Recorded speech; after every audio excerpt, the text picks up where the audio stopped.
નમસ્કાર દર્શક મિત્રો, જનરપન ન્યૂઝમાં આપનું હાર્દિક સ્વાગત છે। વાત કરીશું તો જે અત્યારે હાઈ ટેન્શન લાઇન વડોદરાના જે ગ્રામ્ય વિસ્તાર છે, સલાડ, રૂવાત છે, એ ગામડાઓના જે ખેડૂતો છે એમના ખેતરમાંથી જઈ રહી છે। તો એમાં જે વળતર છે, એમનો જે ઊભો પાક છે, એમના લઈને ખેડૂતોને કંઈક તકરાર છે। ડાયરેક્ટ ખેડૂતો સાથે આપણે વાત કરીશું। શું કહેશો, શું સમસ્યા છે, શું કહેશો તમે? હાજી, સલાડ ગામમાં મારું વતન છે અને જોશી દીપકભાઈ પ્રેમચંદ્ર જોશી। હવે અત્યારે અમારે પ્રશ્ન એ છે કે ભાઈ અમે જે જૂની જંત્રી છે એ પ્રમાણે એ લોકોએ અમને એસ્ટિમેટ આપ્યો હતો, પણ અમને એસ્ટિમેટ એ પ્રમાણે માન્ય નથી, કેમ કે અત્યારે અમારી બધી જમીન જે છે ઇન્ડસ્ટ્રીમાં જાય છે અને ઇન્ડસ્ટ્રીમાં અત્યારે કરોડ 1.5 કરોડ રૂપિયાની બજાર વેલ્યુ છે।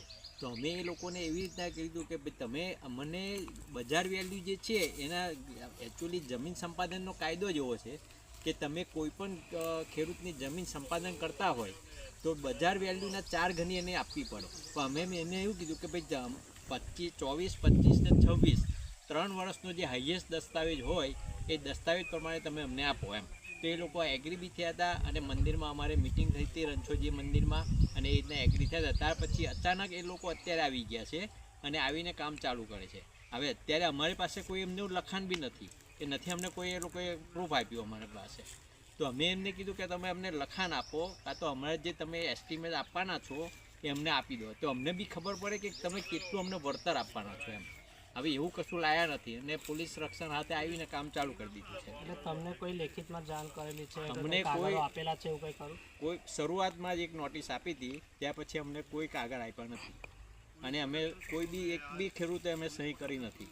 અમારા ગામમાં લગભગ 12 થી 13 ખેડૂતની જાય છે આમાં જમીન। તમારી પરમિશન છે અત્યારે કામ ચાલુ કરવા? અમારી પરમિશન તો અત્યારે અમે નથી જ આપતા, કે જ્યાં સુધી તમે અમને ક્લિયર ના આપો ત્યાં સુધી અમે કોઈ પરમિશન આપતા નથી।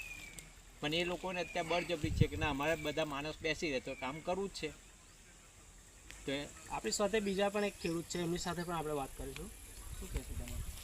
મારો સર્વે નંબર 590 છે અને બળજબરીથી સવારે એમનો ફોન આવ્યો સાહેબનો કે તમારા ખેતરમાં કામ ચાલુ કરીએ છીએ। તો મેં ઘણી વિનંતી કરીને ના પાડી તો પોલીસ પ્રોટેક્શન લઈને આવ્યા છે અને એ બળજબરીથી કામ કરવાનું કહે છે।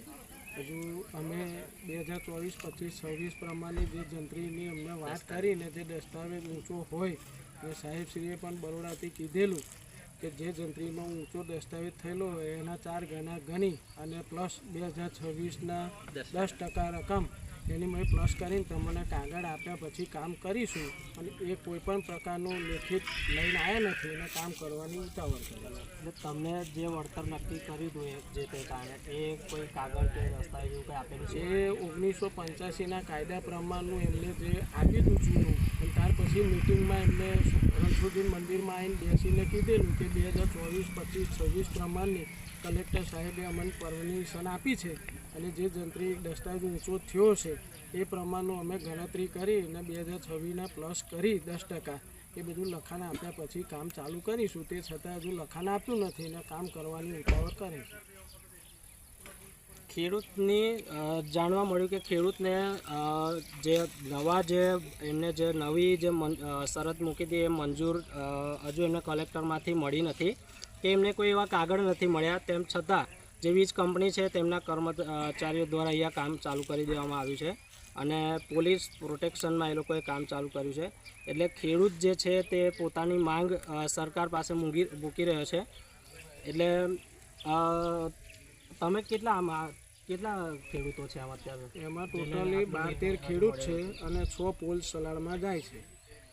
તો એક જ જણને હજુ કંઈ કોઈને વળતરની વાતે નથી થઈ કે કોઈ વળતર મળ્યું નથી ને કોઈને જણાવ્યું નથી ને 1-2 ખેતરમાં તો એ લોકોએ કપાસ પણ કાપી નાખ્યો છે। કંઈ બી આગોતરું જાણ કર્યું નથી અને કપાસની ફસલ કાપીને ખાડા ખોદવાનું હોય જેસીબીથી ચાલુ કરેલ છે। જે ઊભો પાક હતો તે પણ એ લોકોએ ખેડૂતની પરમિશન વગર કાપી અને એમની જાતે જે કંઈ કરવાનું હતું એ કામ ચાલુ કરી દેવામાં આવ્યું છે। એટલે ખેડૂતોની અત્યારે માંગ છે કે અમારી જે માંગો છે કે વળતર જે મળવું જોઈએ એ પણ મળ્યું નથી, તો એ મળે। ખેડૂતોની તો પરમિશન અત્યારે નથી જ કે અત્યારે કામ ચાલુ કરે, પણ એમની જે ફાઇલ કે જે કોઈ કાગળિયા હોય તેમને મળશે તો એ કામ ચાલુ કરવા દેવામાં આવશે, એવી ખેડૂતોની માંગ છે। જનરપન ન્યૂઝમાંથી હું અજય પડિયાર, વડોદરા।